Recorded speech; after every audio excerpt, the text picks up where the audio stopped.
Welcome to the Short Funk Podcast. I'm Tom Barbalet, and today, something about pianos.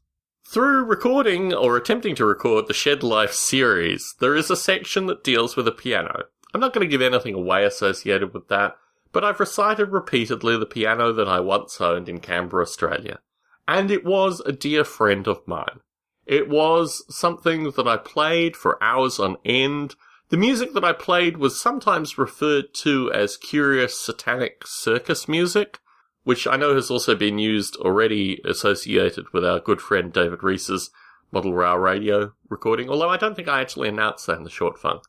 But anyway, circus music was a friend of mine, and in large part I think it was associated with rolling arpeggios and a variety of other techniques that could have been for the benefit of Mr. Kite somewhere through there.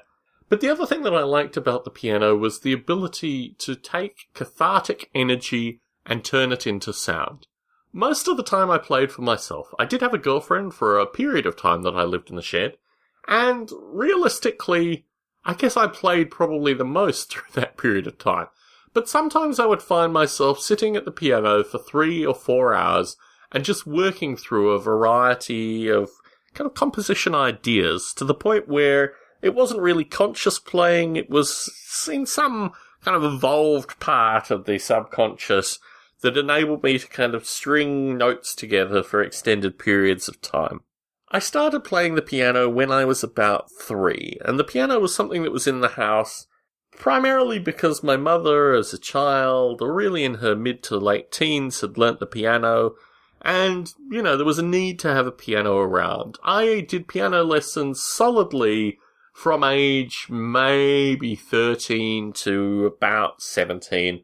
And really that was just to get my fingers nimble enough to do the kind of composition that I wanted. In fact, from the get-go, I said to my piano teacher, my interest is primarily associated with composition, not associated with being a concert pianist. And for that reason, although I performed periodically through that period of time, I was more interested in just learning technique and being able to kind of limber through a variety of chords and keys and, the kinds of things that held together Western music at that time. Still, hopefully, to this day.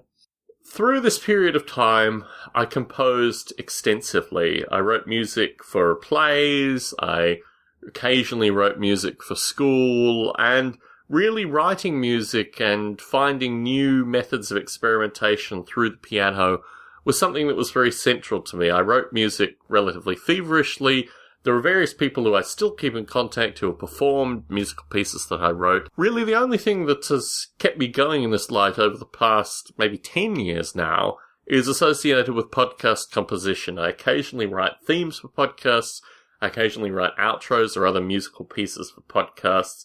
And it's sad that that is my current means of enjoying the piano. And here, it's not a piano, it's a keyboard, an EMU keyboard, or an EMU keyboard, more importantly, which I purchased maybe about 10 years ago, and I've connected to my Mac, and I like doing the strings and the keys together. There's a beautiful kind of string resonance, which you have to change your playing. Similarly for banjo music, you have to change your playing in order to, feel like you're plucking a banjo in your playing on the keyboard. But these kind of things are, things that I come back to periodically. I really should get a piano. We really should have an upright piano somewhere in this old house.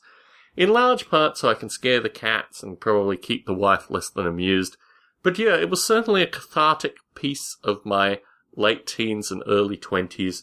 And when we get to the Shed Life recording associated with the piano, I hope that you take note associated with what I've said so far. Rich Lip & Sons was the piano that I owned in Australia, or the piano that I had in my possession. It was made in 1832. There's a theme here, folks, from the house to the piano. Tom Barbalet in San Jose, signing out.